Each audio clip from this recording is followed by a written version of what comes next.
एक डॉक्टर बड़ी ही तेजी से हॉस्पिटल में घुसा। उसे किसी एक्सीडेंट के मामले में तुरंत बुलाया गया था।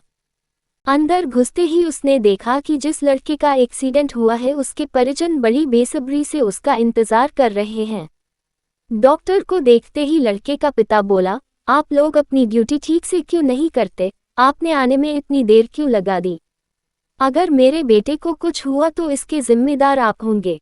डॉक्टर ने विनम्रता कहा, आई एम सॉरी, मैं हॉस्पिटल में नहीं था और कॉल आने के बाद जितना तेजी से हो सका मैं यहाँ आया हूँ। कृपया अब आप लोग शांत हो जाइए ताकि मैं इलाज कर सकूं। शांत हो जाइए, लड़के का पिता गुस्से में बोला, क्या इस समय अगर आपका बेटा होता तो आप शांत रहते? अगर किसी की लापरवाही की वजह से आपका अपना बेटा मर जाए तो आप क्या करेंगे? पिता बोले ही जा रहा था, भगवान चाहेगा तो सब ठीक हो जाएगा, आप लोग दुआ कीजिए, मैं इलाज के लिए जा रहा हूँ। और ऐसा कहते हुए डॉक्टर ऑपरेशन थिएटर में प्रवेश कर गया। बाहर लड़के का पिता अभी भी बुदबुदा रहा था। सलाह देना आसान होता है, जिस पर बीतती है वही जानता है।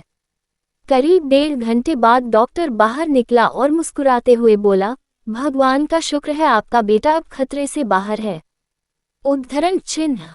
ये सुनते ही लड़के के परिजन खुश हो गए और डॉक्टर से सवाल पर सवाल पूछने लगे। वो कब तक पूरी तरह से ठीक हो जाएगा? उसे डिस्चार्ज कब करेंगे? उद्धरण चिन्ह। पर डॉक्टर जिस तेजी से आया था उसी तेजी से वापस जाने लगा और लोगों से अपने सवाल नस से पूछने को कहा। ये डॉक्टर इतना घमंडी क्यों है?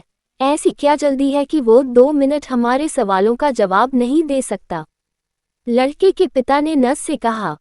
नस लगभग रासी होती हुई बोली, आज सुबह डॉक्टर साहब के लड़के की एक भयानक एक्सीडेंट में मौत हो गई और जब हमने उन्हें फ़ोन किया था तब वे उसका अंतिम संस्कार करने जा रहे थे।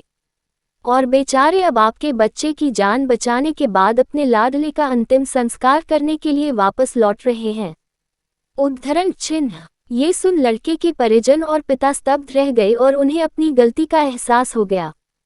फ्रेंड्स, बहुत बार हम किसी सिचुएशन के बारे में अच्छी तरह जाने बिना ही उस पर रिएक्ट कर देते हैं, पर हमें चाहिए कि हम खुद पर नियंत्रण रखें और पूरी स्थिति को समझे बिना कोई नकारात्मक प्रतिक्रिया न दें, वरना अनजाने में हम उसे ही ठेस पहुंचा सकते हैं जो हमारा ही भला सोच रहा हो।